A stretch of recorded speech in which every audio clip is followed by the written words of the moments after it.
الحمدللہ حمدن کثیرا اما بعد. آپ کے سامنے یہ جو اسٹرکچر پیش کیا جا رہا ہے اس کا اصل مقصد تو یہ ہے کہ مسجد اقصیٰ کی کیا حقیقت ہے اور مسلمانوں کو کس وہم و گمان میں ڈال کر مسجد اقصیٰ کی اصل حقیقت سے دور کیا جا رہا ہے.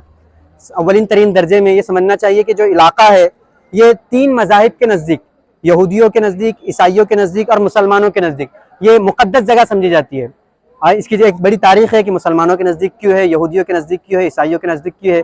مختصر یہ کہ سب سے پہلے یہاں پر ایک عبادت گاہ تعمیر کی گئی تھی. مسلمانوں کے عقیدے کے مطابق وہ حضرت سلیمان علیہ السلام نے مکمل طور پر تعمیر کی تھی، جناتوں کے ذریعے سے جس کا تذکرہ آتا ہے.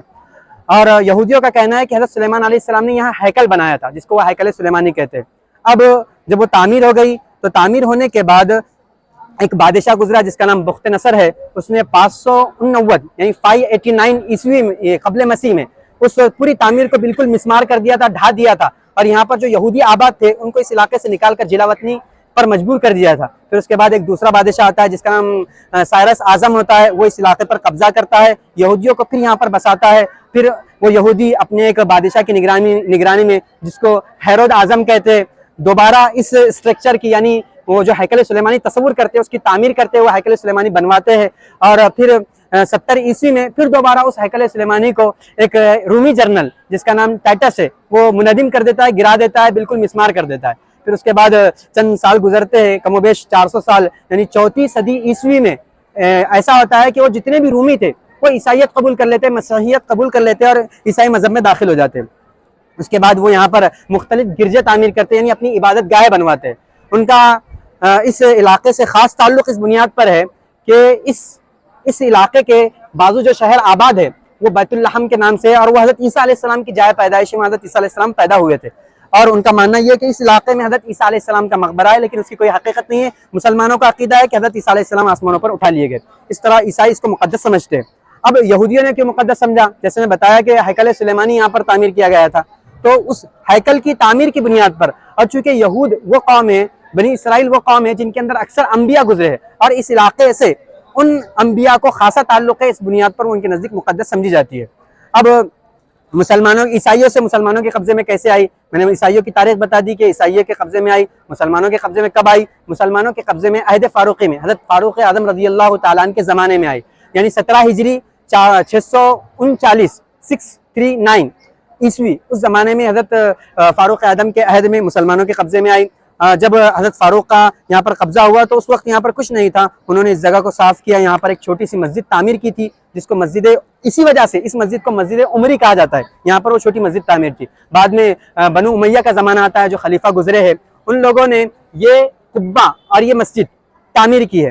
اس کو قبۃ الصخرہ کہتے ہیں. یہ بات ذہن نشین رکھ لینی چاہیے کہ مسجد اقصیٰ یہ نہیں ہے بلکہ مسجد اقصیٰ پورے احاطے کو کہتے ہیں. اور مسلمان خاص طور پر اس کو مسجد اقصیٰ اس لیے کہتے ہیں کہ انہوں نے نماز کے لیے اس جگہ کو خاص کیا ہے. یہاں پر لوگ نماز پڑھتے، کم و بیش ایک بیک وقت 3 سے 3,500 لوگ اس میں بآسانی نماز پڑھ سکتے ہیں. اب یہ جو قبہ ہے ان دونوں کی کیا حقیقت ہے؟ ان کی حقیقت یہ ہے کہ یہ بنو امیہ کے زمانے میں عبد الملک بن مروان اور ولید بن مروان کے زمانے میں یہ تعمیر کیے گئے. اور اس کے اوپر کی جو ڈیزائننگ ہے یہ ڈیزائننگ خلافت عثمانیہ کے زمانے میں عبد الحمید اور عبد العزیز جو خلیفہ گزرے ہیں ان کے زمانے میں ڈیزائننگ کی گئی ہے. یہ ایک ایسی عمارت ہے جو اسلامی اعتبار سے اپنی مثال آپ رکھتی ہے اور اس کا کوئی ثانی نہیں مل سکتا اسلامی دنیا میں. اس کے اوپر جو گنبد اور قبہ آپ کو نظر آ رہا ہے اس کی حقیقت یہ ہے کہ یہ قبہ اصل لکڑی کا بنا ہوا ہے. اس کے اوپر استر کاری کر سونے کا پانی چڑھایا گیا ہے. اب یہ مسجد بھی انہی نے تعمیر کی ہے، ولید بن عبد الملک اور عبد الملک بن مروان نے. اس کے ساتھ ساتھ اس کے بازو میں ایک میوزیم ہے جو اسلامی میوزیم کہلاتا ہے. اس میوزیم کی حقیقت یہ ہے کہ 10 مسلم ادوار کی عجائبات، تاریخی چیزیں، ہسٹری کی جو چیزیں ہوتی ہیں وہ یہاں پر رکھی گئی ہے. اور 600 قرآنی نسخے ایسے ہیں جو الگ الگ خطوط میں لکھ کر یہاں پر رکھے گئے اس میوزیم میں. اب اس دیوار کی کیا حقیقت ہے؟ اس دیوار کی حقیقت مسلمانوں کے عقیدے کے مطابق یہ ہے کہ آپ علیہ السلام نے جب معراج کا سفر کیا تو یہاں پر آپ کا براق باندھا گیا تھا. یہودی کہتے ہیں نہیں بھائی، یہاں پر یہ جو دیوار باقی ماندہ ہے ہیکل سلیمانی کی باقی ماندہ دیوار ہے جو 70 عیسوی میں جو رومی جرنل نے ہیکل کو توڑ دیا تھا، مسمار کر دیا تھا. اس کے بعد یہ دیوار باقی رہ گئی. اسی لیے وہ لوگ یہاں پر آتے ہیں، روتے دھوتے اپنی منتیں مرادیں اس کی چیٹیاں یہاں پر ڈالتے ہیں اور عبادت کرتے ہیں. اس کے ادھر کا جو علاقہ ہے باہر کا اس علاقے کے متعلق یہ بات ہے کہ یہاں پر ایک مسجد تعمیر تھی، مسلمانوں کی جائیدادیں تھی، ان لوگوں نے غاصبانہ طور پر اس جائیدادوں کو منہدم کیا اور اس پر قبضہ کر لیا اور اپنی عبادت کے لیے مختصر خاص کر دیا ہے۔ اب یہ جو علاقہ آپ کو بتایا جا رہا ہے، اس کے اندر 25 کنویں بنائے گئے تاکہ جو آتے ہیں لوگ ان کے لیے آسانی اور پانی کی سہولت ہو جائے۔ اور یہ جو قبے بنائے گئے، اس قبے کی حقیقت یہ ہے کہ یہاں پر اس علاقے میں کئی قبے بنائے گئے۔ اس قبوں کے سلسلے میں یہ بات کہی گئی ہے کہ یہ قبے درس و تدریس کے لیے، یعنی مسجدوں میں اس زمانے میں درس کے حلقے لگتے تھے، اس کے لیے قبے کی تعمیر کی گئی ہے۔ یہاں خانقاہی نظام چلتا تھا، درس و تدریس کا نظام چلتا تھا۔ یہ جو فاؤنٹین بنایا گیا ہے، یہ فاؤنٹین اس بات کی طرف اشارہ کرتا ہے کہ حضرت صلاح الدین ایوبی رحمۃ اللہ علیہ نے مسلمانوں کی اور لوگوں کی آزادی، لوگوں کی آسانی کے لیے اس کو بنایا ہے۔ اور ایک یہاں پر استبل بنایا گیا ہے۔ اس استبل کی حقیقت یہ ہے کہ حضرت سلیمان علیہ السلام کا یہ استبل تھا، اب موجود نہیں ہے۔ یہاں پر نیچے ایک تل گھر میں ایک مسجد بنی ہے جسے مسجد مروان کہتے ہیں۔ اب اس کی حقیقت آپ کے سامنے بالکل صاف اور واضح ہو گئی۔ اب یہ جو چہار دیواری ہے، یہ چہار دیواری کے سلسلے میں یہ بات ہے کہ اس کو کم و بیش 14 دروازے بنے ہوئے، جس کے ایک دروازہ آپ کے سامنے مثال کے طور پر بنا دیا گیا ہے، جس کو گیٹ، گولڈن گیٹ کہا جاتا ہے۔ اب ہم نے ایک چھوٹا سا اس کے اندر ممبر بھی بنایا ہے جو صلاح الدین ایوبی رحمۃ اللہ علیہ کی یاد تازہ کرتا ہے اور بتلاتا ہے کہ ایک امت مسلمہ کا ایک وہ فرزند تھا جس نے مسجد اقصیٰ کی طرف میں کئی سال اپنی نیند کو قربان کیا ہے اور نیند کو گوایا ہے۔ آج ہمیں بھی فکر کرنی چاہیے کہ مسجد اقصیٰ کی بقا اور مسجد اقصیٰ کو مکمل تحفظ دینے کے لیے ہم اس کی کوشش اور فکر کریں۔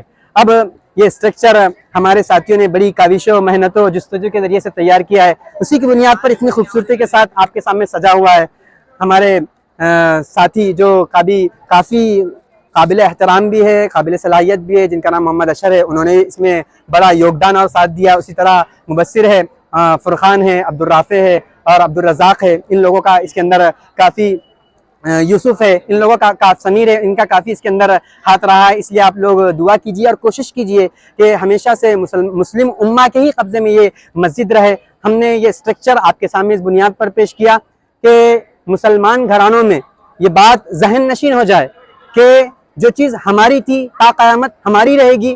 اس لیے وہ لوگ جو فلسطین میں مسلمان موجود ہیں، اپنے جسم کے ذریعے سے اپنی جانوں کو قربان کر کے، اپنے بیویوں کو بیوہ کر کے، اپنے بچوں کو یتیم کر کے اس مسجد کی حفاظت کے لیے لگے ہوئے ہیں، تو ہمیں کوشش اور فکر کرنی چاہیے کہ ہم وہاں تو جا کر لڑ نہیں سکتے، اپنے آپ کو قربان نہیں کر سکتے، تو کم از کم روزانہ 2 رکعت نماز پڑھ کر اس مسجد کی بقا اور اس مسجد کی حفاظت کے لیے اللہ کے سامنے گڑ گڑائے، اللہ سے دعا مانگے اور اس بات کا دل میں عہد کرے کہ یا رب تا قیامت ہم اس مسجد کی حفاظت کے لیے مکمل طور سے کوشش کرتے رہیں گے۔ اللہ تعالی ہماری ان کوششوں، کاوشوں اور تمناؤں کو قبول فرمائے اور صہیونی طاقتوں کے جو ارادے ہیں ان کو نیست و نابود فرمائے۔ وما علینا الا البلاغ۔